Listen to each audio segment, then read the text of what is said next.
Welcome to the Anaphylactic Allergy Podcast.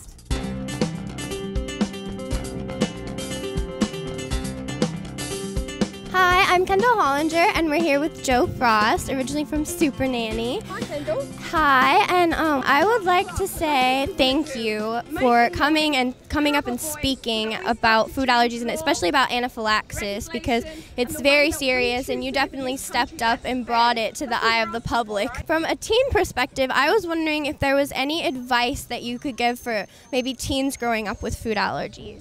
I think it's really about being able to own the medical condition that you have, and to not feel afraid to use your voice, and to learn to be more assertive, and to sometimes have a sense of humor as well, because if you're out, you want to have a voice to be able to make sure that you can talk to the relevant people that are necessary to make sure that you're not being served any allergies if you're at a restaurant, out with friends, or if you're in a group somewhere at an event, that you're mindful of that. But at the same time, there's sense of humor. A lot of teenagers say to me, how do I get past this dating stage, when I've got allergies? Well, I'm a grown woman, and my partner very much knows that he's not allowed to eat peanuts or any kind of shellfish, when we are together. He's got to do that on a boys' night out. Thank you for talking about when you were in anaphylaxis about your veins collapsing and your blood pressure dropping, because that's something that I've never met anyone who has had that, but I have that happen to me when I go into anaphylaxis. And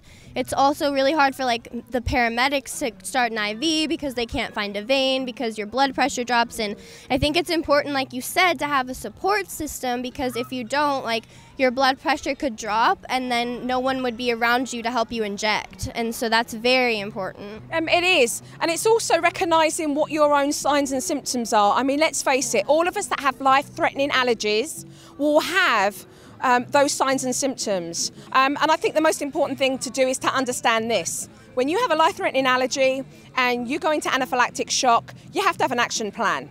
You don't just take your epinephrine injection and then just hope for the best. You should be immediately going always to the emergency, receiving medical attention. We're here today because we all have a lot in common when it comes to life-threatening allergies, and we're all here because we believe this country needs to become more empathetic and educated about these medical conditions. And if we can separate that education between life-threatening allergies and food intolerances, I believe that people of America will become more educated and will become more empathetic to what we have, and to make sure that we can just live fairly like anybody else, because we all believe that this country needs to learn more about life-threatening allergies, so that we can open up the doors to changing laws, so that we can, go to school and not feel like an outcast because we have an allergy. So Jo, what kind of things have you been involved in lately to educate the public about food allergies and anaphylaxis?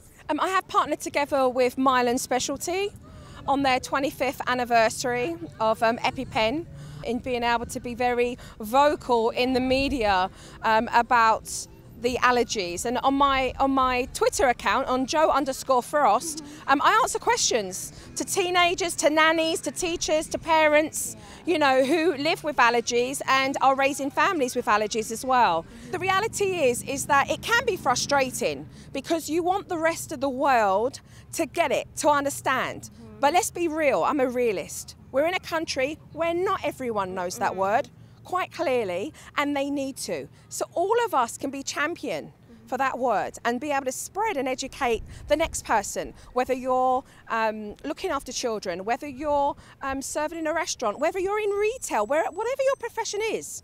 We can actually teach the next person what that means. And then when they know, they can teach the next person, and then the more people that know, the more we become educated as a country. And when we become educated, we start to look at what we can do to help America's problem here.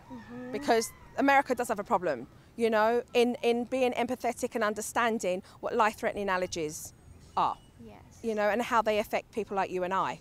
So it's not really just about you and I. At all. It's about a much bigger picture. But know that every opportunity you get to teach somebody else what's anaphylaxis, you've just done something really, really wonderful. Thank you for joining us today on the Anaphylactic Allergy Podcast in association with FAACT. You can go to their website for more information at foodallergyawareness.org.